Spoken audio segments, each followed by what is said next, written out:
मी प्राजक्ता आणि स्वागत आहे तुमचं प्राजक्ताज होमस्टाईल कुकिंगमध्ये।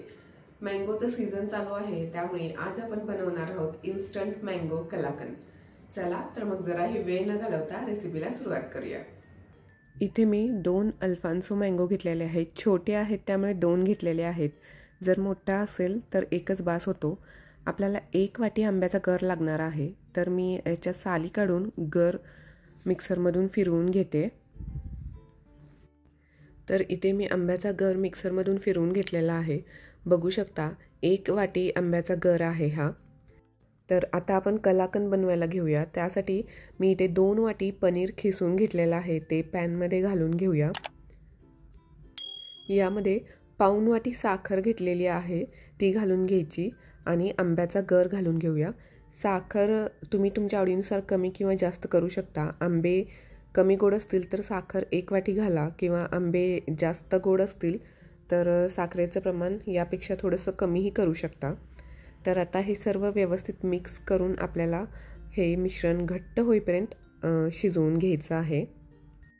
तुम्ही हे मँगो कलाकंद बनवण्यासाठी घरीच दुधापासून पनीर बनवून त्याचाही वापर करू शकता, त्यामुळे कलाकंद एकदम सॉफ्ट बनतं।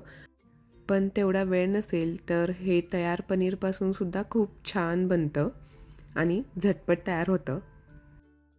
तर बघू शकता हे मिश्रण घट्ट व्हायला सुरुवात झालेली आहे। बारीक गॅसवर आपल्याला ही सर्व प्रोसेस करायची आहे, नाहीतर मिश्रण गॅसला खाली चिकटण्याची शक्यता असते। तर हे मिश्रण आपलं व्यवस्थित घट्ट झालेलं आहे। यामध्ये आता अर्धा चमचा वेलची पूड घालून घेऊया आणि ही व्यवस्थित मिक्स करून घेऊया। मिश्रण पॅनला चिटकायचं बंद झालं म्हणजे ते तयार झालं असं समजायचं। आता आपण गॅस बंद करून घेऊया आणि हे मिश्रण बटर पेपरवर काढून घेऊया। तर इथे मी बटर पेपरला थोडंसं तूप लावून घेतलेलं आहे, गरज नाही शक्यतो, पण तरीही मी थोडंसं तूप लावून घेतलेलं आहे। आणि हे मिश्रण आता व्यवस्थित एकसारखं पसरवून घेऊया। तुम्हाला जेवढं जाड किंवा बारीक कलाकंद हवा आहे त्या हिशोबाने तुम्ही हे मिश्रण पसरवून घेऊ शकता। मिश्रण पसरवून झालेलं आहे। आता यावरती थोडेसे ड्रायफ्रूट्स घालून घेऊया, त्यामुळे कलाकंद दिसायला छान दिसतं।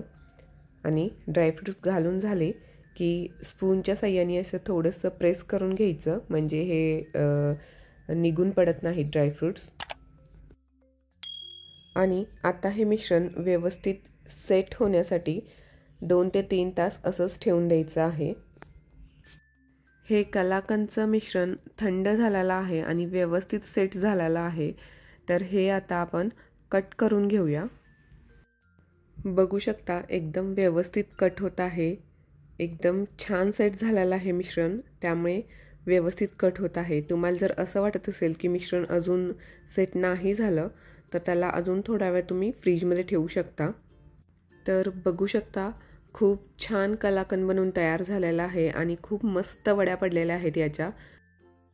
एकदम छान सॉफ्ट कलाकंद झालेला आहे। बघा मी तुम्हाला दाखवते, बघू शकता एकदम मस्त कलाकंद बनवून तयार झालेला आहे। याचबरोबर इन्स्टंट मँगो कलाकंद बनवून तयार झालेला आहे। खूप मस्त दिसत आहे आणि अगदी झटपट तयार होतं। तुम्हाला हा व्हिडिओ कसा वाटला हे मला कमेंट करून सांगायला विसरू नका। आणि तुम्ही सुद्धा हे मँगो कलाकंद नक्की बनवून बघा आणि चॅनलला लाईक आणि सबस्क्राईब करायला विसरू नका। धन्यवाद।